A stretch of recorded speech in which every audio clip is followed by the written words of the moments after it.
भारत माता को प्रणाम। आप सबके इस गुरु माता पिता को प्रणाम करता हूं। बच्चों को बहुत ढेर सारा प्यार और बुजुर्गों को राम राम। होली के बाद एक और बहुत महत्वपूर्ण त्योहार आता है। इस त्योहार को कहते हैं शीतला अष्टमी। इस दिन उपवास भी रखा जाता है, इस दिन पूजा भी की जाती है और इस त्योहार पे की गई पूजा से बहुत सारे रोग दूर होते हैं, सौभाग्य प्राप्त होता है। शीतला अष्टमी का आयुर्वेद से सीधा संबंध है। शीतला चेचक को भी कहते हैं और इस दिन की पूजा चेचक जैसी महामारी से बचाती है घर परिवार को। पहले मैं आपको मां शीतला की पूजा के बारे में बता रहा हूं, फिर घातक बीमारी चेचक के बारे में आप जरूर जान लीजिएगा, क्योंकि ये रोग परेशान करने वाला है और बच्चों को इस रोग से बचाना जरूरी होगा। ये रोग वास्तव में घातक है। चैत्र कृष्ण अष्टमी के दिन ये त्योहार मनाया जाता है। इसे बसौरा नाम से भी जाना जाता है। इस दिन शीतला माता और बच्चों को इस रोग से बचाना जरूरी होगा। ये रोग वास्तव में घातक है। चैत्र कृष्ण अष्टमी के दिन ये त्योहार मनाया जाता है। इसे बसौरा नाम से भी जाना जाता है। इस दिन शीतला माता की पूजा अर्चना की जाती है। मां शीतला को दुर्गा रूप ही माना जाता है।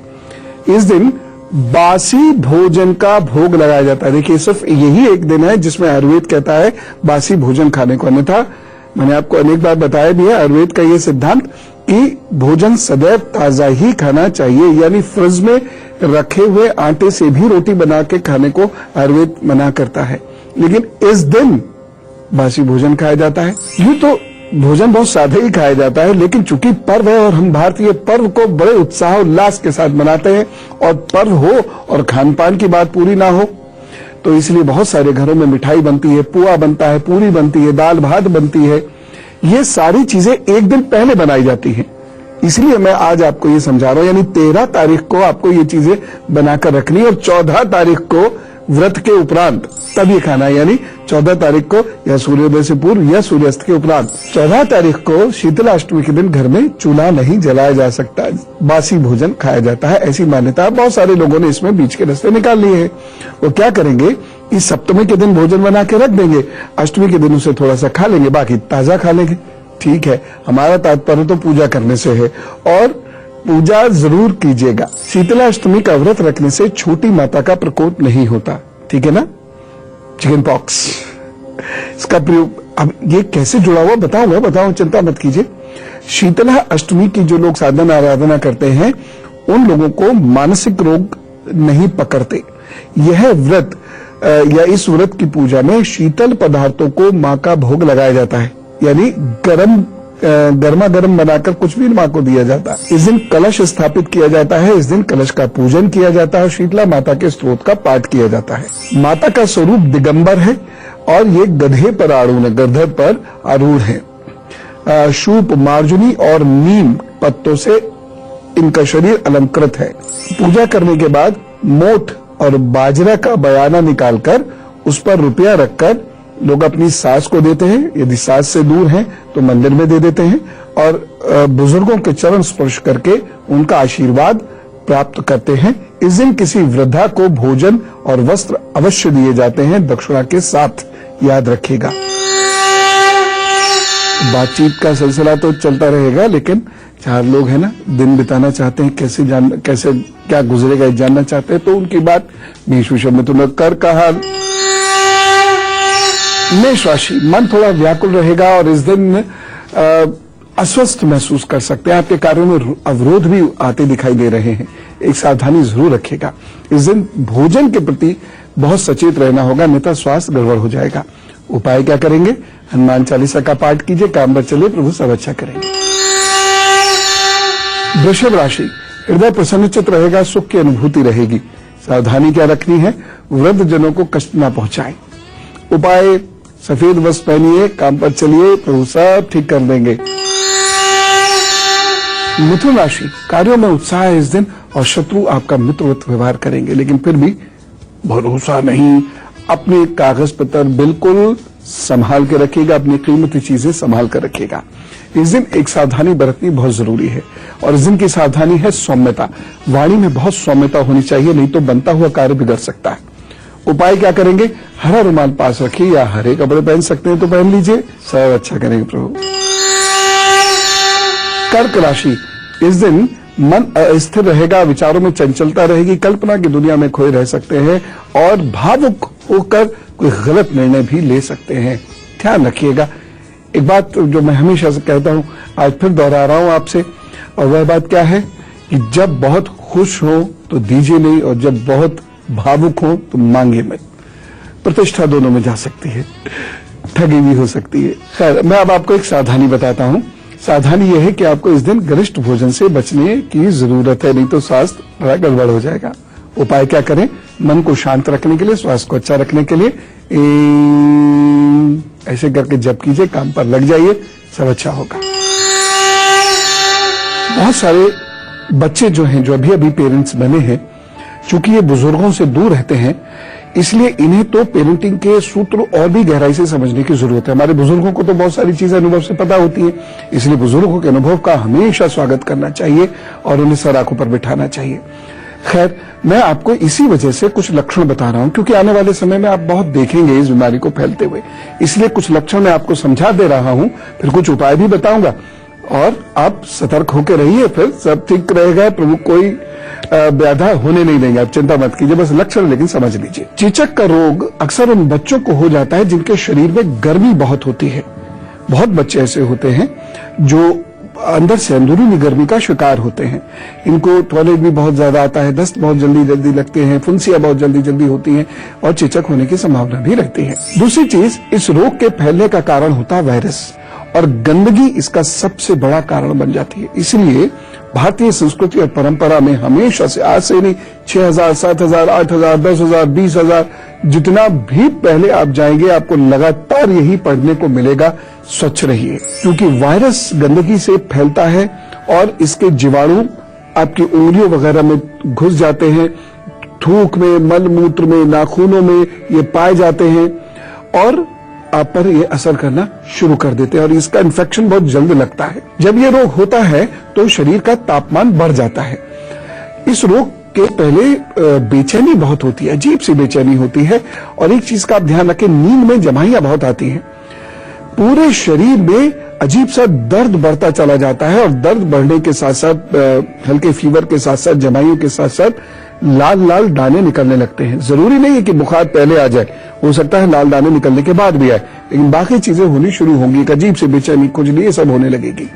कुछ दिनों के बाद दानों में पानी जैसा मवाद उत्पन्न हो जाता है, वह फूट कर अगर किसी को लगे तो उसको भी यह रोग हो सकता है। लगभग 7 दिनों में ये दाने मोटे हो जाते हैं और पकने से लगते हैं, ठीक है ना, 7 दिनों में ये पकने लगते हैं और उसके बाद फिर ये धीरे धीरे धीरे धीरे सूखने लगते हैं, इस पर पपड़ी जम जाती है और कुछ दिनों के बाद ये पपड़ी निकलनी शुरू हो जाती है, लेकिन दाग रह जाते हैं। दाग धीरे धीरे जाते हैं, 5 से 6 महीने लगते हैं इसके दागों को जाने के लिए सामान्यतः। अब इसकी जो पपड़ी निकलती है, ये बहुत ध्यान रखें सब लोग। ऐसी जगह पर वह पपड़ी छुटाई जाए या झाड़ा जाए जब भी शरीर को, तो ऐसी जगह पे झाड़ा जाए कि हम उसके बाद बुहार दें और वहां नमक का पोछा लगा दें, क्योंकि इसकी पपड़ी भी बहुत इन्फेक्शन पैदा कर सकती है। इसकी पपड़ी भी जब दूसरे को जाकर लगती है तो इन्फेक्शन होने का डर रहता है। इसलिए इसके रोगी को सब लोगों से काट कर रखते हैं। उसका बेड अलग होता है, बेडशीट अलग होती है, उसके कपड़े अलग हो जाते हैं। और शीतला माता की पूजा में गरम गरम चीजें ना बनाने का यही सबसे बड़ा कारण है। चेचक के रोगी के आसपास गर्मी और छौंका ये सब नहीं होना चाहिए। घर का वातावरण ठंडा रहना चाहिए, तो वह संकेत है। एक्चुअल कारण यह है, समझ में आया? सब कुछ विज्ञान की ठोस धरातल पर खड़ा हुआ है। कोई भी पूजा आदि निरर्थक नहीं होती है। और मैं आपको कुछ एक बातें बताऊंगा, फिर कुछ इसके उपाय भी मैं आपको बताऊंगा, ठीक है ना। लेकिन उससे पहले सिंह, कन्या, तुला, वृश्चिक का हाल जान लेते हैं। सिंह राशि, पेट या चेस्ट संबंधी कोई परेशानी दिखाई दे रही है, ध्यान रखें। मन थोड़ा व्याकुल रहेगा, ग्रसित रहेगा, फंसा हुआ महसूस करेंगे और आलस्य आपको घेरेगा। एक सावधानी आवश्यक है। इस दिन यात्रा में आप बहुत सावधान रहिएगा और यात्रा के दौरान क्रोध बिल्कुल मत कीजिएगा। उपाय क्या करना है? तुलसी के पौधे का दान कीजिएगा या तुलसी का पौधा रोपिएगा या उसको सींचिएगा, फिर अपने काम पर लग जाइए। कन्या राशि, ऊर्जा भरी हुई है इस दिन और सपाटियों का आपको सहयोग मिलेगा। दिन शुभ है। सावधानी, अग्नि और बिजली के उपकरणों से थोड़ी सतर्कता रखिएगा। उपाय क्या करेंगे? मजदूरों को गरम मसाले का दान कीजिए, काम पर चलिए, बढ़िया होगा दिन।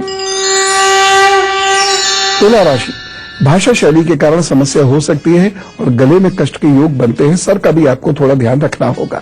कुल मिला के समय अच्छा है, चिंता न करें। सावधानी, मौन रहिएगा और इस दिन कहीं धन का निवेश मत कीजिएगा।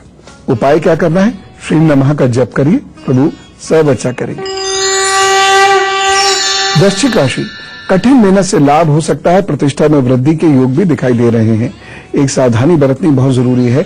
इस दिन एकाग्रता अपनी भंग मत होने दीजिएगा, अन्यथा नुकसान हो जाएगा। उपाय क्या करना है? जल का सेवन खूब कीजिए और जल का दान कीजिएगा, प्रभु सब अच्छा करेंगे।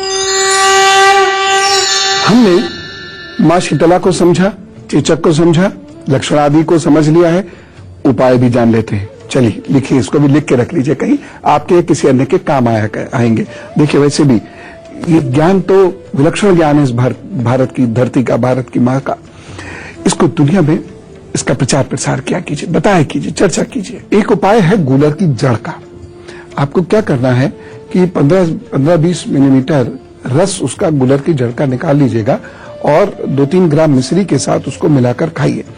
इससे बच्चों को कसरे में बड़ा आराम मिलता है, शरीर में बड़ी शांति आती है। वैसे भी गूलर शरीर को शांत करता है, शरीर की गर्मी को शांत करता है। एक और चीज जो बहुत ज्यादा ध्यान रखनी है कि खसरा के या चेचक के रोगी को तली हुई चीजें, मिर्च मसालों वाला भोजन ये भी नहीं देनी है। साथ साथ ज्यादा ठंडी या ज्यादा गर्म चीजें भी नहीं देनी है। इसके साथ साथ ये भी ध्यान रखें, इमली के बीज और हल्दी का समान मात्रा में चूरन लेकर ये कितना चूरन हो जाएगा? लगभग आधा चम्मच इमली के बीजों का चूरन, हल्दी का चूरन मिलाकर रोजाना एक बार ठंडे पानी के साथ दीजिए। बच्चों को चेचक नहीं होता, ऐसा सूत्र बताया आयुर्वेद में। तो घर में भगवान ना करे किसी को ऐसा हो जाए तो बाकी लोग इसका प्रयोग जरूर कर ले, होगा ही नहीं। आप सब खुश रहिए, मस्त रहिए। एक चीज और है, और ये मैं आपको पूरे कंफॉर्मिटी से कहता हूं, पूरे विश्वास से कहता हूं, ये गजब का उपाय है। घर पर, दरवाजों पर, खिड़कियों पर नीम के पत्ते लटकाने चाहिए या नीम की टहनी लटका देनी चाहिए। इन्फेक्शन घर के अंदर नहीं घुसता। और जिस घर में इन्फेक्शन है भी, चाहे वो फ्लू का इन्फेक्शन हो, चाहे वो मीजल्स का इन्फेक्शन हो, उन घरों के खिड़की पर भी या दरवाजों पर भी नीम की टहनी या पत्ते हम लटका सकते हैं। हिडन काम है ना, तो कोई करता नहीं, करेंगे तो फायदा होगा। एक और चीज है, करेले के पत्तों का रस और हल्दी मिलाकर पीने से चेचक के रोग में बड़ा तेजी से फायदा होता है। स्किन इससे अच्छी होती है और दाग धब्बे जल्दी मिट जाते हैं। 4 लोग वेट कर रहे हैं, पहले इनके दिन की प्लानिंग कर दें और उसके बाद आपको बताता हूं गुरु मंत्र। तो धनु, मकर, कुंभ, मीन का हाल। धनु राशि, मन थोड़ा सा उचटा हुआ रहेगा और धन का व्यय हो सकता है। एक सावधानी बहुत जरूरी है। इस दिन यात्रा ना करें तो अच्छा रहेगा। यात्रा करने में बहुत सावधानी बरतिएगा, अगर कभी पड़ जाए तो। उपाय क्या करना है? रुद्राय नमः कहके अभी अभिषेक कीजिए शिवलिंग का, फिर काम पर जुट जाइए, प्रभु साहब ठीक करेंगे। मकर राशि, व्यापारियों के लिए आर्थिक वृद्धि के योग हैं। जीवन साथी या मित्रों का सहयोग भी आपको रहेगा। एक सावधानी जरूर बरत लीजिएगा। पिताजी से मनमुटाव ना रखें तो अच्छा रहेगा। उपाय क्या करना है? लौंग को मुंह में डालकर चूसिए, काम पर चलिए, सब अच्छा। कुंभ राशि, योजनाबद्ध तरीके से कार्य करेंगे, अधिकारियों का सहयोग रहेगा, कार्यों में प्रगति आपकी अच्छी होगी। एक सावधानी जरूर बरत लीजिएगा। संतों के प्रति आदर का भाव रखिएगा, अनादर मत कर दीजिएगा। शिक्षकों के प्रति और बुजुर्गों के प्रति आदर का भाव रखिएगा, नहीं तो उलझन होगी। उपाय क्या करना है? घर के किसी स्थान की सफाई स्वयं करें, काम पर जुट जाए, अच्छा होगा। मीन राशि, स्वास्थ्य की दृष्टि से यह दिन बहुत अच्छा नहीं कहा जा सकता। भाग्य पक्ष थोड़ा सा कमजोर है। एक सावधानी जरूर बरतें। गरीब लोगों पर इस दिन पंच मत कीजिएगा, किसी का मजाक मत उड़ाइएगा। उपाय क्या करना है? गुरु के कार्य को, विचारों को आगे बढ़ाइए, या आप अपनी पढ़ाई जो शिक्षक ने आपसे कहा हो पढ़ने के लिए उसको अच्छे से पढ़िए, या आपके जो भी धर्म ग्रंथ हो उसमें जो कुछ लिखा हुआ, कहा हुआ, उसको अपने दिन में उतारने की कोशिश कीजिएगा। दिन बहुत अच्छा बीतेगा। तो ये रोग परेशान कर सकता है, इससे संबंधित और जानकारी मैं आपको दूंगा। एक छोटे से ब्रेक के बाद का सिलसिला शुरू करते हैं। तो गुरु मंत्र में बहुत सुंदर उपाय बताना है मुझे आपको, लेकिन हम में से कुछ लोगों का जन्मदिन है, तो सबसे पहले तो कहते हैं विश यू हैप्पी बर्थडे। आपको जन्मदिन की बहुत शुभकामनाएं और यही मेरा उपहार है आपके लिए। 2015 का हाल सुन लीजिए। आपका आने वाला समय बहुत अच्छा है, शुभ काम होंगे, भवन बन सकता है, विवाह हो सकता है, रंगाई पुताई संबंधी कार्य हो सकते हैं, विवाह संबंधी कार्य के, संतान संबंधी कार्य के योग भी बन रहे हैं। आप लगातार कुछ नया सीखते चले जाएंगे अगली मार्च तक, और आपका मूड भी अच्छा होगा और चैतन्यता का, इस अच्छे मूड का, अच्छी वाणी का आपको अच्छा लाभ भी मिलेगा। नई विद्या सीखने को भी आपको मिलेगी, नई चीजें आपको सीखने को भी मिलेंगी। कुछ युवाओं को प्रेम हो सकता है, ठीक है। यदि आप आगे बढ़ना चाहते हैं तो माता पिता की आज्ञा लेकर आप आगे बढ़ सकते हैं। उपाय क्या करेंगे? आप स्त्री है तो पुरुषों से, पुरुषों तो स्त्री से बहुत संभल कर व्यवहार करें, अन्यथा कोई परेशानी हो सकती है। शुक्रवार को नमकीन का दान जरूर कर दिया कीजिए, इससे ग्रह और अच्छे होंगे। और यदि हो सके तो अगली मार्च से पहले पहले प्याऊ जरूर लगवा दीजिएगा। और जब भी मन बहुत व्याकुल हो, काम ना बन रहे हो, अटक गए हो, तो दही से स्नान करना शुरू कर दिया कीजिएगा, तो उन्हें चाहता अच्छा हो जाए। चलिए अब सुख दुख बांटते हैं। आप भी ईमेल आईडी नोट कर लीजिए, goodluckguru@itvnews.com। 100 शब्दों की समस्या लिख भेज दीजिएगा इसके ऊपर, बाकी सब ठीक होगा। अनीता भगत जी से बात करते, दिल्ली से हमारे साथ है। राम राम अनीता जी। राम राम जी, राम राम गुरु जी। मैं पता नहीं कितने सालों से आपका, 1 साल से देख रही हूँ। मुझे बहुत वो हुआ, तो मेरा कुछ प्रश्न था मेरे मन में, मेरे बेटे की शादी को लेके। 2 अप्रैल, डेट ऑफ बर्थ बताऊं उसकी? बता दीजिए। 2 अप्रैल 1986 है, सुबह 5:05 पे। तो एक लड़की देखी थी। जन्म स्थान दिल्ली। देखिए, ये तो दोष है, इतनी आसानी से शादी नहीं होगी, 2-3 बार रिश्ता तय होगा, छूट जाएगा। अच्छा, तो अभी एक लड़की से हाँ हुई है बॉम्बे में। एक काम कीजिए, अमावस्या के दिन कुछ रोगियों को भोजन करा दीजिए, जितने भी कुछ रोगियों को आप दे सकते हैं, भोजन वस्त्र आदि। दूसरी चीज ये है कि अमावस्या के दिन ओम ग्राम ग्रीम ग्रोम साह गुरुवे नमः, जो मैं अक्सर बताता हूं पितृदोष का उपाय, उस पूरी विधि के साथ, उम्मीद करता हूं आपने लिखी हुई होगी, तो वह उस विधि के साथ आप एक यज्ञ कर लीजिए।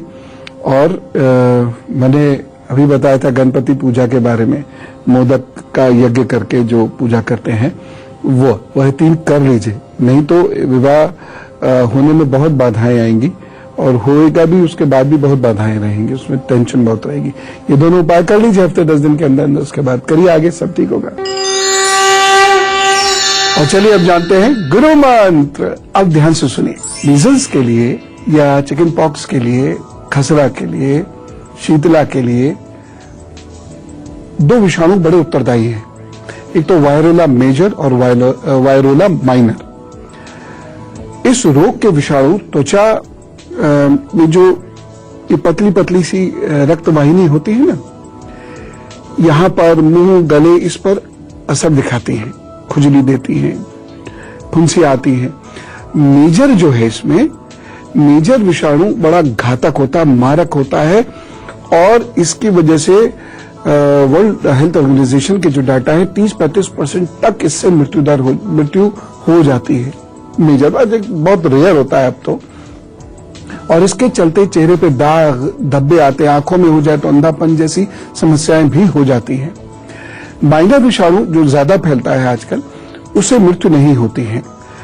इसके लिए एक टीका बनाया गया था 1796 में, एडवर्ड जेनर ने इसका एक टीका बनाया था। और ये टीका कोशिश कीजिए बच्चों को जरूर लगा ही करें, कोशिश क्या है ना, लगवाना ही है। वैसे तो सारे ही डॉक्टर्स इसको लगवाते हैं अब। हाँ, आज से 30-40 साल पहले, 50 साल पहले उतना नहीं होता था, अब तो सब लोग जानते हैं, और इसके बाबत बड़ी जागृति है।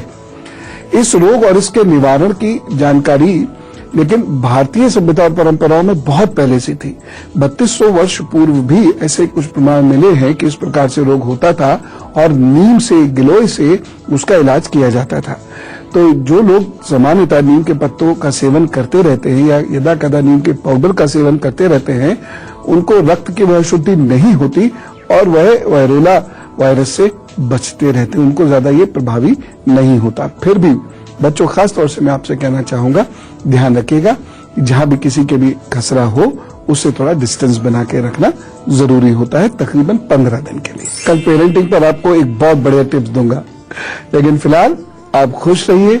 हमेशा याद रखिए, सत्य को पहचानना बहुत जरूरी है। हर बात की जानकारी जरूर होनी चाहिए। जागृति बहुत आवश्यक है। जब आप जागृत होते हैं तभी तो आप उपचार निकाल पाते हैं। खुश रहिए, मस्त रहिए, सब ठीक करेंगे प्रभु। राम राम, नमस्कार।